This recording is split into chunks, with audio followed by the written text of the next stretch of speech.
एक सुंदर से जंगल में काफी सुंदर पक्षी रहा करते थे।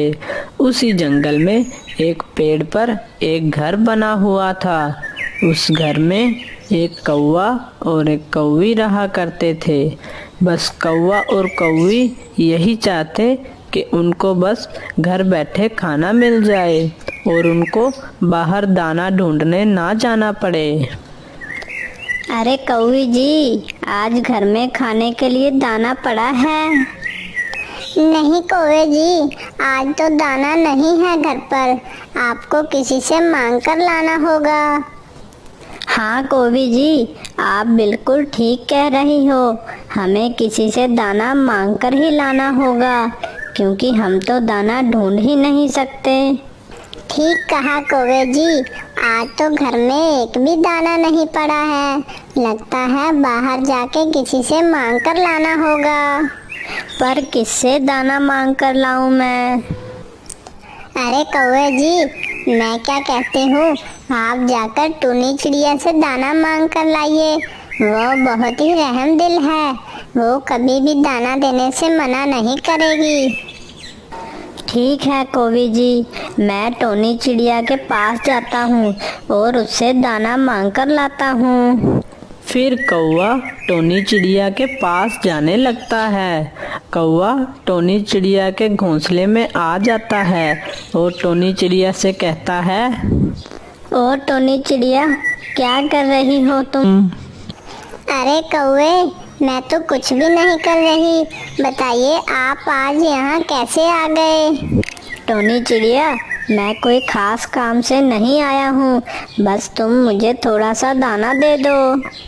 अरे कौवे भाई, आपके घर के आसपास की जगह पर तो बहुत दाना मिलता है। आप वहाँ से दाना ढूंढ के क्यों नहीं खा लेते? अब मैं इसको क्या बताऊँ कि मुझे दाना ढूंढने में कितनी दिक्कत होती है।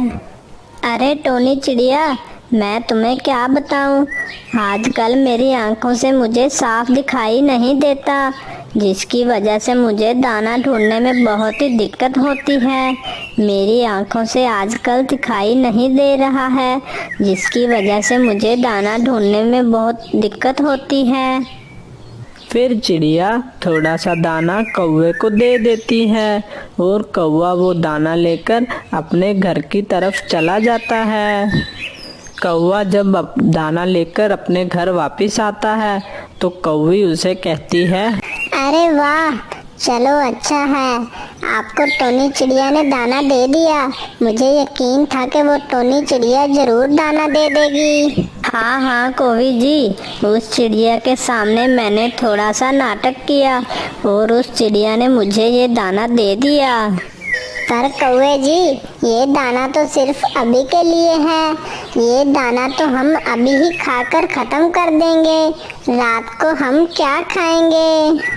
अरे कौवी जी, तुम रात की फिक्र मत करो, मैं किसी से दोबारा दाना मांग लाऊंगा। वो कौवा बहुत ही ज्यादा आलसी था। उसको दूसरों से दाना मांगकर खाने में बहुत ही मजा आता था। फिर अगले दिन कौवा अपने घर के बाहर बैठा होता है तो कौवे की नज़र एक बुलबुल पर पड़ती है। बुलबुल अपनी चोंच में बहुत सारा दाना जमा करके लेके जा रही होती है। अरे वाह, ये बुलबुल कितना सारा दाना अपनी चोंच में फंसा कर ले जा रही है। अगर मैं किसी तरह इस बुलबुल को बेवकूफ़ बना लूं तो ये सारा दाना मेरा भी हो सकता है। फिर कौवे के दिमाग में एक योजना आती है। कौवा बुलबुल को अपने पास बुलाता है और बुलबुल से कहता है, अरे बुलबुल बहन, तुम कितनी मेहनत करती हो, इतनी दूर से दाना ढूंढती हो और फिर अपने घर पर भी जाती हो, क्यों इतनी मेहनत करती हो तुम? अरे कौवे भाई, मैं मेहनत नहीं करूंगी तो खाऊंगी क्या? मेरे तो 2 छोटे छोटे बच्चे भी हैं, उनके लिए भी कुछ दाना जमा करना पड़ता है। अरे पर बुलबुल बहन, सोचो, अगर एक साथ तुम्हें बहुत सारा दाना मिल जाए तो तुम्हें कैसा लगेगा? अरे कौवे भाई, ये तो मुझे बहुत ही अच्छा लगेगा, पर इतना सारा दाना मुझे कैसे मिलेगा? अरे बुलबुल, तुम मेरी अपनी दोस्त हो, इसकी वजह से मैं तुम्हें एक राज की बात बता रहा हूँ। बुलबुल बहन, इस पेड़ के नीचे एक गड्ढा है, उस गड्ढे में तुम आम मत समझना। वो गड्ढा एक चमत्कारी गड्ढा है, वो गड्ढा एक जादुई गड्ढा है। उस गड्ढे में हम अगर कोई चीज़ डालते हैं तो वो हमें बहुत सारी बनके मिल जाती है। जैसे कि एक दिन मैं दाना जमा करके वापस आ रहा था तो मेरी चोंच से एक दाना उस गड्ढे में गिर गया था। फिर मैंने बोला कि अब मैं इस दाने को क्या बाहर निकालूं। मैं वापस अपने घर चला गया। जब मैं अगले दिन उस गड्ढे के पास आया तो मैंने क्या देखा कि उस गड्ढे में बहुत सारा दाना हो गया है। मतलब मैंने उस गड्ढे में एक दाना डाला और अगले दिन उस गड्ढे ने मुझे बहुत सारा दाना दे दिया। क्या आप सच कह रहे हो कौवे भाई? अगर मैं ये दाना उस गड्ढे में डाल दूं तो अगले दिन मुझे बहुत सारा दाना मिल जाएगा और फिर महीनों तक मुझे दाना ढूंढना नहीं पड़ेगा। हाँ बुलबुल बहन, अब जल्दी जाओ और ये सारा दाना उस गड्ढे में डाल दो और फिर कल तुम देखना आके उस गड्ढे में कितना सारा दाना मिल जाएगा। बुलबुल उस कौवे की योजना में फंस जाती है और वो बुलबुल अपने सारा दाना उस गड्ढे में जाकर डाल देती है। कौवे भाई, मैंने अपना सारा दाना उस गड्ढे में डाल दिया है। अब मैं कल इसी टाइम वापस आऊंगी और देखूंगी कि मुझे कितना सारा दाना मिलता है। हाँ बुलबुल बहन, तुम जाओ और कल आकर देखना। फिर बुलबुल वहाँ से चली जाती है। अरे वाह, आज तो मैंने इस बुलबुल को अच्छा बेवकूफ़ बनाया। अब मैं जाकर सारा दाना उस गड्ढे से निकाल लेता हूँ। कौवा बहुत ही होशियार होता है। वो सारा दाना उस गड्ढे से निकालकर अपने घर चला जाता है। अरे वाह वाह कौवे जी, आज तो आप बहुत सारा दाना लेकर आए हो। कहाँ से आपको इतना सारा दाना मिल गया? अरे कौवे जी, क्या बताऊँ, आज मैंने एक बुलबुल को अच्छा बेवकूफ़ बनाया। फिर कौवा कौवी को सारी बात बताने लगता है। अरे वाह, आपने उस बुलबुल को अच्छा बेवकूफ़ बनाया है, लेकिन ये दाना तो बहुत सारा है। हम इस दाने को बहुत दिन तक खा सकते हैं। हाँ हाँ कौवी जी, आप बिल्कुल ठीक कह रही हो। अब हमें कुछ दिन तक दाना ढूंढने की ज़रूरत ही नहीं पड़ेगी। फिर कौवा और कौवी कुछ दाना खाकर अपना पेट भरते हैं। कुछ दिन बीत जाते हैं। अब कौवे के पास सारा दाना खत्म हो जाता है। कौवा और कौवी ने वो सारा दाना भी खाकर खत्म कर लिया था। अरे कौवे जी, अब तो सारा दाना खत्म हो गया है। अब मैं क्या करूं? अब मुझे दोबारा किसी से दाना मांगने के लिए जाना पड़ेगा। हाँ कौवे जी, अब आपको किसी से दाना मांगने तो जाना ही पड़ेगा। अरे मैं तो बोलती हूँ, पिछली बार की तरह इस बार भी कोई बड़ा हाथ मार लो। ठीक है कौवी जी, मैं किसी से दाना मांगने के लिए जाता हूँ। कौवा जैसे ही अपने घर से बाहर आता है तो वो देखता है कि वो बुलबुल उसी गड्ढे के पास बैठी है जिस गड्ढे में उस बुलबुल ने अपना दाना डाला था। कौवा बुलबुल के पास जाता है और फिर कहता है, अरे बुलबुल बहन, क्या हुआ? तुम इस गड्ढे के पास क्यों बैठी हो?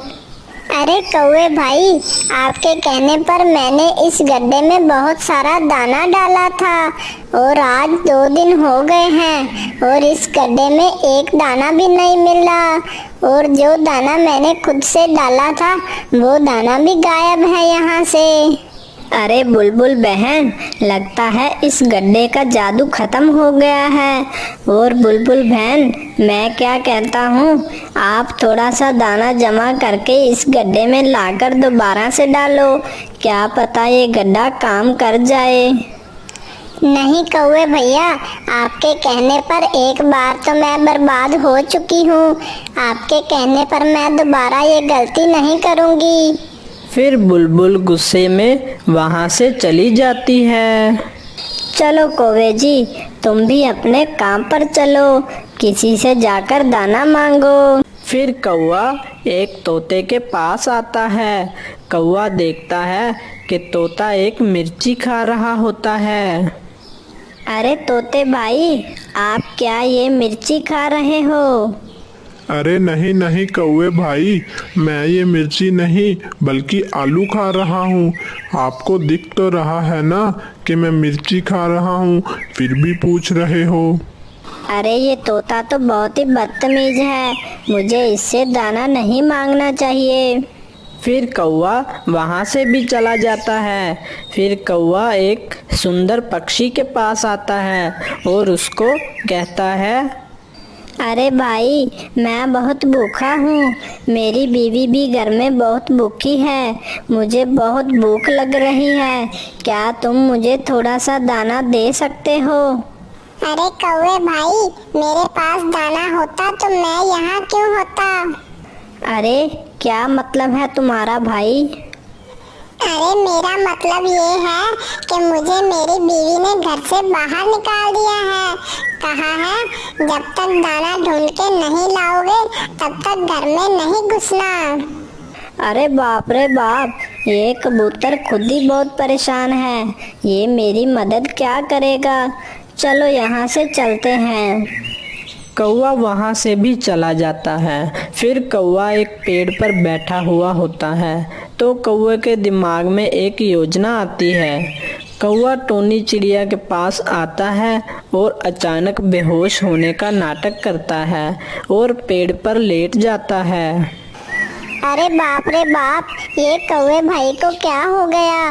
ये अचानक बेहोश क्यों हो गए? अरे क्या हुआ कौवे भाई, आप अचानक इस पेड़ पर क्यों लेट गए? अरे टोनी चिड़िया, मुझे बहुत भूख लग रही है, मैंने कुछ दिन से खाना नहीं खाया है, तुम मुझे जल्दी से कुछ दाना दे दो। फिर टोनी चिड़िया थोड़ा सा दाना उस कौवे को दे देती है और वो कौवा झट से खड़ा हो जाता है। अरे टोनी चिड़िया, तुम थोड़ा सा दाना मुझे घर के लिए भी दे दो, मेरी बीवी घर में बहुत दिन से भूखी है, मेरी बीवी के लिए थोड़ा सा दाना दे दो।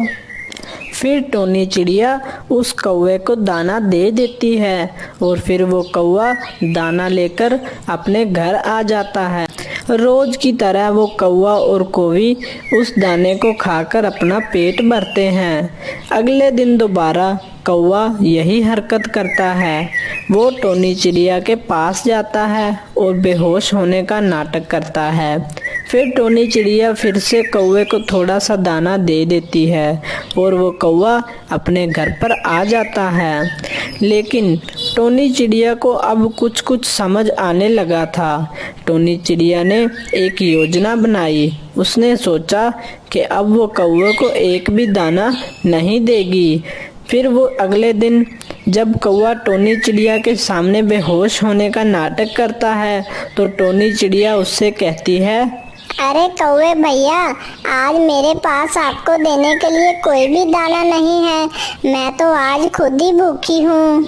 कौवा ये बात सुनकर झट से खड़ा हो जाता है और उदास होकर अपने घर पर आ जाता है। फिर कुछ दिन बीत जाते हैं। कौवा और कौवी कुछ दिन से बहुत ही भूखे होते हैं। अब तो भूख की वजह से उनकी हालत बहुत ही खराब हो जाती है। अरे कौवे जी, मुझे बहुत भूख लग रही है, अब तो मुझसे बिल्कुल भी रहा नहीं जा रहा है। हाँ कौवे जी, मुझे भी बहुत भूख लग रही है, मुझसे भी अब बिल्कुल भी नहीं रहा जा रहा है। आज आप एक काम कीजिए, आज आप दाना ढूंढ के लाइए, मुझे बहुत भूख लग रही है। हाँ कौवी जी, मुझे भी लगता है आज ऐसा ही करना पड़ेगा। फिर कौवा अपने घर के बाहर कुछ दाना ढूंढने लगता है और दाना जमा करके अपने घर पर आ जाता है और फिर कौवा अपनी मेहनत से जमा किया हुआ खाना खाने लगता है। इस तरह कौवा बहुत ही मेहनती हो जाता है और वो रोज़ दाना ढूंढता है और रोज़ खाना खाता है। इस कहानी से हमें ये शिक्षा मिलती है कि मेहनत का फल हमेशा मीठा होता है। अगर आपको हमारी स्टोरी अच्छी लगी तो चैनल को सब्सक्राइब करना मत भूलिएगा।